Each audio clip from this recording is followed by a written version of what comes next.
Assalamualaikum warahmatullahi wabarakatuh. Guys, saya punya info lagi ya guys ya.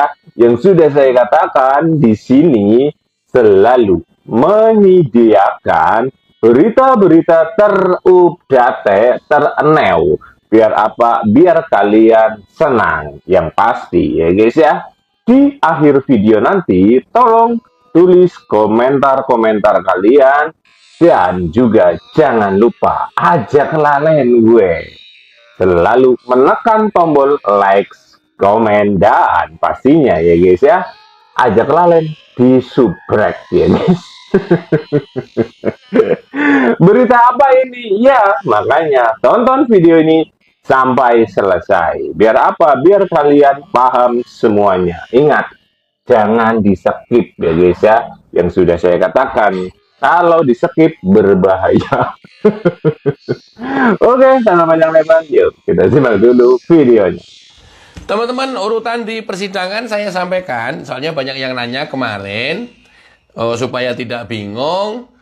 Biasanya kalau sudah dibuka persidangan oleh hakim, kemudian penuntut umum atau JPU, jaksa penuntut umum, dipersilakan agendanya adalah pembacaan dakwaan. Nah, pembacaan dakwaan ini, jaksa mendakwa terdakwa, Dr. Tifa, dibacakan semuanya lengkap beserta ancaman hukuman pasal berapa. Setelah selesai bisa di hari itu juga atau bisa minggu depan atau besoknya atau agenda sidang hari berikutnya. Eksepsi, keberatan atau perlawanan ini dilakukan oleh pengacara terdakwa. Nah, kemarin itu agendanya adalah perlawanan. Kita tahu semua, kita nyimak semuanya perlawanan yang mereka lakukan. Oke, Gri. Oke. Oke, ngawurnya. Saking nggak punya modal barang bukti, semuanya hampir berbunyi batal demi hukum, cacat demi hukum, prematur, sudah sempatasnya gugur demi hukum. Nanti kita simak ya. Nanti kita simak setelah penjelasan ini. Cuplikan-cuplikan saja supaya nggak bosan. Nah, tahapan berikutnya apa, Gri? Setelah eksepsi, yaitu putusan sela. Putusan sela itu adalah hakim membacakan eksepsi itu diterima atau ditolak. Kapan, Gri? Agenda persidangan berikutnya. Ya, kalau persidangan berikutnya diagendakan hari berikutnya atau minggu berikutnya, kita tunggu. Kemudian setelah itu agenda berikutnya lagi adalah pembuktian mati. Nah, ini nanti yang bakal seru di ajang pembuktian ini. HJPU menyampaikan semua barang bukti, saksi dan saksi ahli atas tuduhan mereka. Demikian juga nanti terdakwa atau pengacara terdakwa menyampaikan sanggahan berdasarkan barang bukti. Nah, disitulah mati kau. Kebayangkan? Kebayangkan apa yang dia mau? Barang bukti apa yang dia mau tunjukkan? Karena mereka menuduh ijazah palsu, itu yang dia harus tunjukkan. Bukti itu yang dia harus tunjukkan. Berdasarkan katanya penelitian neuroscience. Waduh. Yang matanya bergeser, rahangnya beda, tulang hidung beda, pipi beda. Kemudian itu berpengaruh ke ijazah palsu atau asli gitu. Inilah kalau orang kelewat pintar. Karena kelewat pintar jadi otaknya di luar semuanya, nggak ada yang di dalam. Tapi nggak apa-apa, buat hiburan, buat lucu-lucuan, ya supaya ada tontonan. Tapi yang terpenting adalah supaya tiap hari ada konten. Aduh. Nah, lihat bacaannya Al-Katiri. Nanti kita lihat ya, Al-Katiri ya. Agenda berikutnya apa, Gri? Setelah pembuktian, yaitu penuntutan. Jaksa berdasarkan bukti-bukti yang disampaikan akan menyampaikan tuntutan. Tuntutan berdasarkan pasal yang dituduhkan, Undang-Undang ITE 12 tahun penjara dan denda 12 miliar. Ngodiar nih. Biar kau, mau lari kemana kau? Sekarang mau minta bantuan lagi ke siapa? Mau minta bantuan ke... Ya, Nah, agenda berikutnya setelah pembuktian adalah penuntutan. JPU menyampaikan tuntutan terdakwa. Ini berdasarkan bukti-bukti, saksi-saksi, saksi ahli, semuanya sudah diperiksa, semuanya sudah disidangkan. Masuk agenda berikutnya, JPU membacakan tuntutan. Mati kau. Nah, hari-harimu penuh dengan detak jantung berdebar.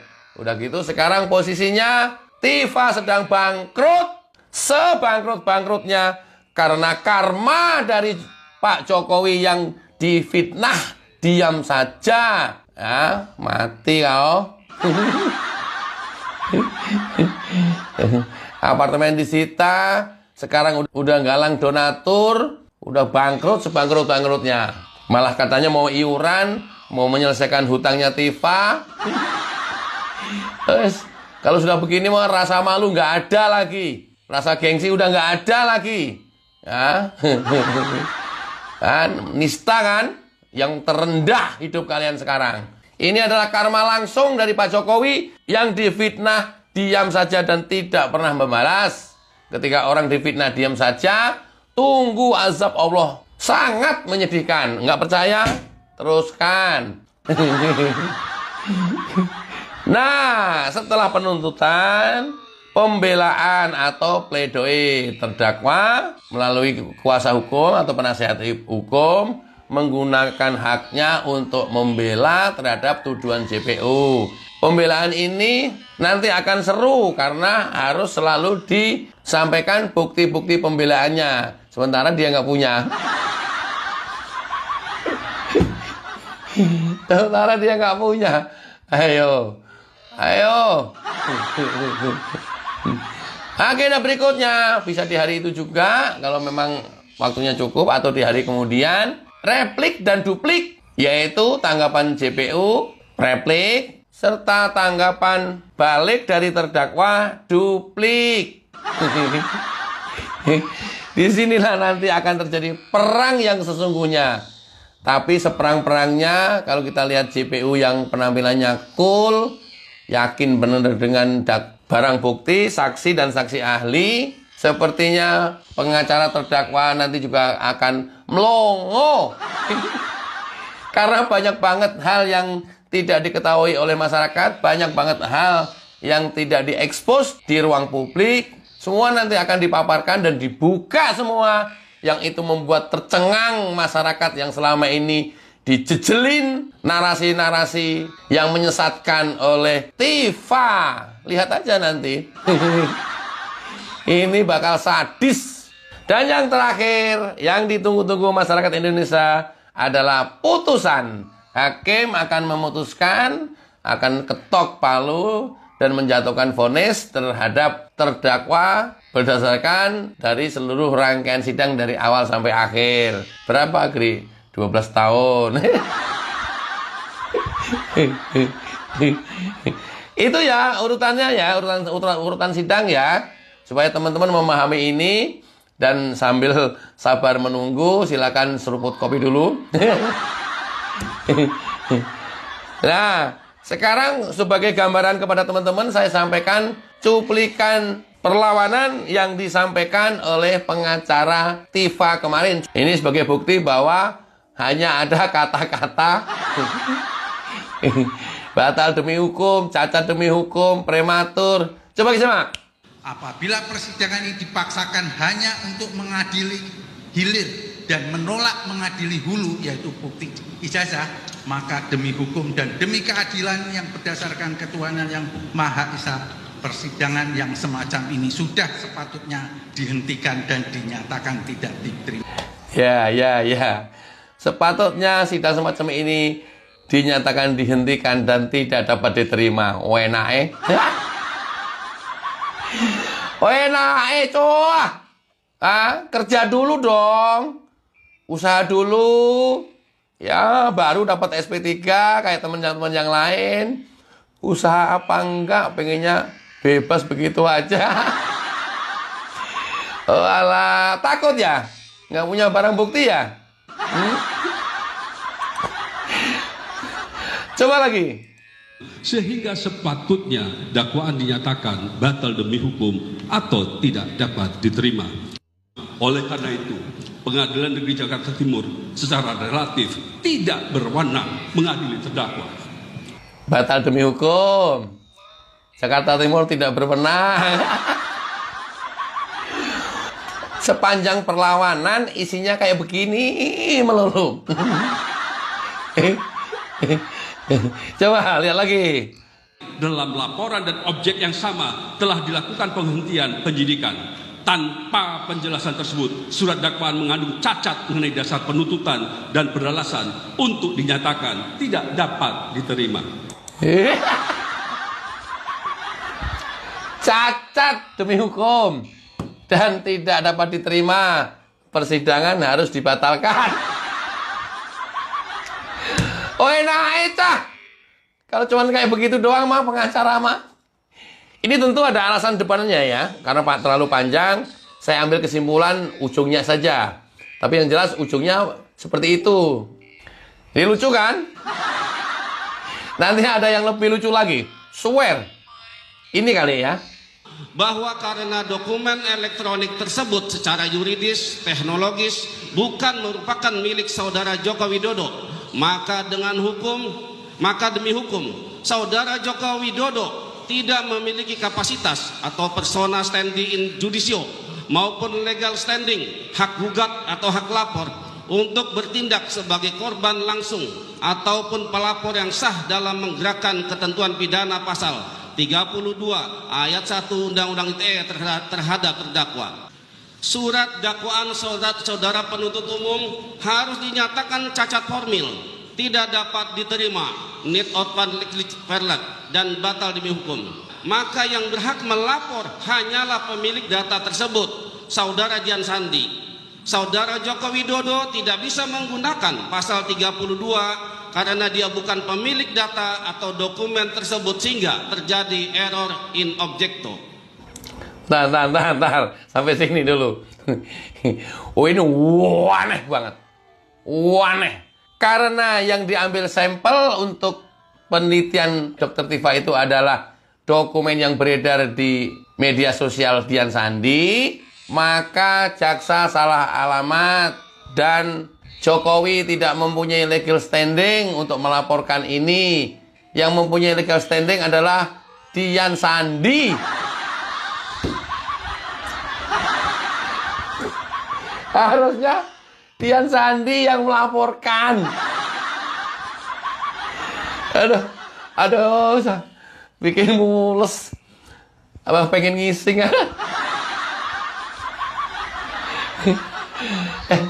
Oh, keren ini, keren. Sumpah, keren. Kayak gini loh, golongan kadrun nggak bisa nyimak, herannya. Kadrun kalau udah budek minta ampun ya, udah budeknya minta ampun. Ya, jadi alasan pengacaranya Tifa, karena yang diteliti Tifa itu adalah ijazah yang diupload Dian Sandi di salah satu media sosialnya, maka Jokowi tidak berhak untuk menuntut terdakwa. Gua mau analogikan apa ini ya?